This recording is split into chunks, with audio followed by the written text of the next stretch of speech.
And this brain-body loop is called the HPA axis, where the amygdala signals to the H, hypothalamus, to the P, pituitary gland, down to the A, adrenals, letting the brain body know that we are experiencing a major traumatic event. The adrenals will respond by a very large release of various hormones or chemicals to help with the emotional and behavioral components of being in one of those major traumas. Now, what we've been able to figure out from research is that in any of those major forms of trauma I listed off, there are 4 main hormones that are going to be secreted by the adrenals. Different people secrete different levels, different combinations of these hormones, but generally speaking, these are the big 4 that we see in the blood for most people who've experienced any of those major forms of trauma. So first and foremost, we have the catecholamines. That's adrenaline.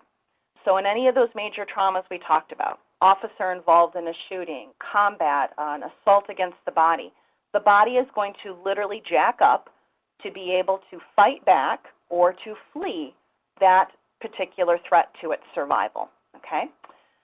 Now, whether we actually engage or fight or flight depends also on the second hormone you see there, and that's the cortisol. Cortisol is a hormone that affects the energy available in the body to act. So we need fight or flight, and we need the energy to go with that for fight or flight to actually happen. So as many of you know, that doesn't always happen. And indeed, what happens for some people in these major forms of trauma is that they do not fight back, they do not flee, they freeze. So actually, the technical term, the technical phrase for the body's response to trauma is fight, flight, or freeze. Any one of those options can happen in a major trauma. Now, the key thing to note is that this decision, if you will, of fight, flight, or freeze is actually not a decision. The prefrontal cortex, that stuff behind your forehead where you make decisions, not active. This is a hormonally driven behavioral response. This is determined by your adrenal glands. It is determined by the hormones coming out. People do not decide fight, flight, or freeze. The body decides for them based on which hormones are released and in which concentrations. So depending upon the catecholamine and cortisol release, any of those options, fight, flight, or freeze, could happen in a major trauma. Now, the other 2 hormones that you see on your screen that are secreted by the adrenals are there to help with the pain of trauma. Because if you think about those major traumas that I just listed, many of them are going to involve a great deal of physical pain and very likely a degree of emotional pain and terror. So thankfully, our bodies are hardwired to help us with that pain. So during a major trauma, the adrenals will secrete opioids, which is natural morphine. It is basically pain medicine coming straight from the adrenals into the blood to help block the physical pain of what you're experiencing. Now, here's the thing about morphine and other synthetic opioids. When they block pain, they block kind of everything. If you've ever had surgery and you go home and they give you the narcotics to take at home to blunt your pain, you might recall that it certainly blocked your pain, but it also made you feel not a whole lot of anything. You know, you probably sat on your couch and you didn't do much, say much, or show much emotion. That's what opioids do. They block the pain, but it's like throwing a wet blanket over all of your emotions to where you just don't have a lot of affect. Your physical presentation, your emotional presentation, your demeanor is very flat, very blunt. So for people who have a very high opioid release during a major trauma, if you ask them what they've experienced, they will describe it to you very likely with almost no emotion whatsoever. And that can be very confusing to practitioners and those who work with victims of any of these major forms of trauma. Because the idea is like, geez, this was a horrible major trauma. You should be a hot mess. No, not necessarily.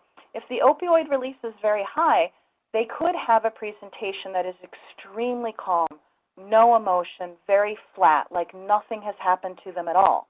And actually what you're seeing is that something very profound happened to them, so profound that the opioid release is so high that it's blunting all emotion, all pain.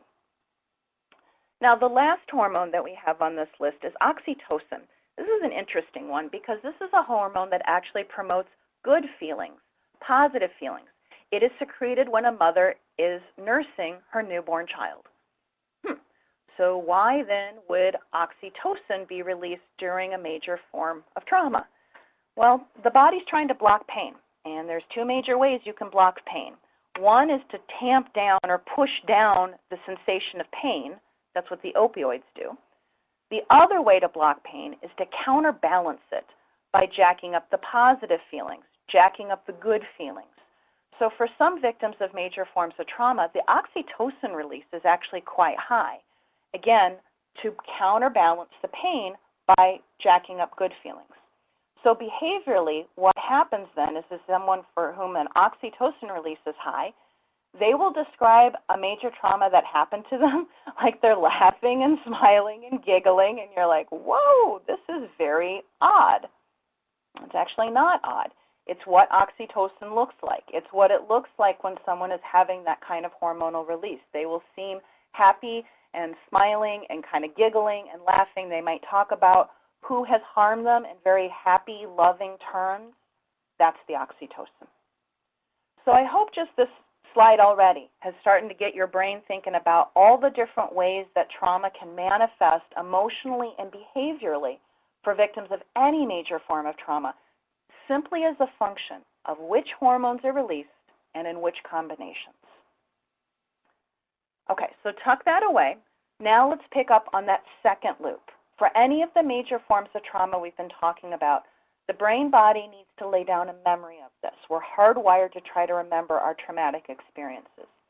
So for this loop, the amygdala signals to the hippocampus, and that's that sort of green boomerang-shaped thing you see on your screen.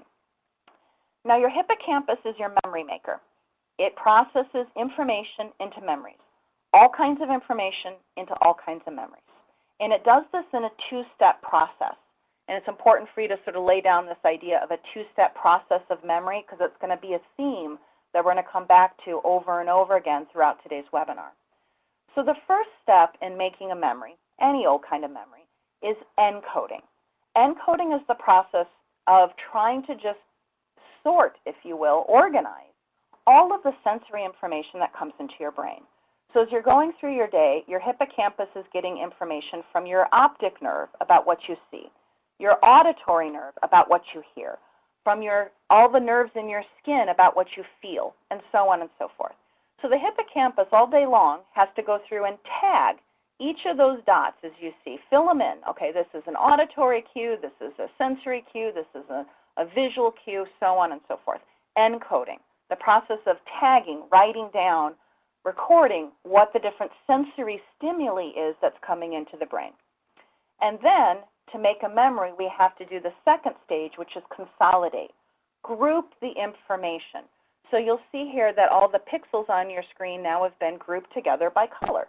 So they come together to say, this is my memory of that webinar that I went to from End Violence Against Women International on the neurobiology of sexual assault. So it's taking in all of the visual cues of today's PowerPoint, the auditory cues of my voice, and it's consolidating it, grouping all of this information together in each and every one of your brains and labeling it, if you will, that webinar I went to on the neurobiology of trauma. That's the way memory is supposed to work. Encode, group, consolidate, store together, nice, neat label. This is your memory of X. The thing is that in any of these major forms of trauma, it's very difficult for the brain to do this. The sensory information that's coming in is very emotionally laden. So the amygdala has to work with the hippocampus to do this two-step process, encode and consolidate, encode, consolidate. The problem, though, is that these two structures, the hippocampus and the amygdala, are very sensitive to hormonal fluctuations, meaning depending upon what hormones are going through your bloodstream at the time that the hippocampus and the amygdala are trying to do their work of laying down the memory, it's going to be easier or harder for those structures to do that work of laying down a memory. Now, here's the kicker. Guess which hormones are most damaging to the hippocampus and the amygdala. You guessed it, these. So the 4 that we just covered that are secreted by the adrenals to help with the emotional and behavioral components of a major trauma. These hormones cause cellular damage in the hippocampus and the amygdala. Bit of a problem, eh? So these hormones impair memory consolidation. So what this means then is that victims of major traumas, those major forms that I've been talking about so far, very likely are not going to have a perfect memory.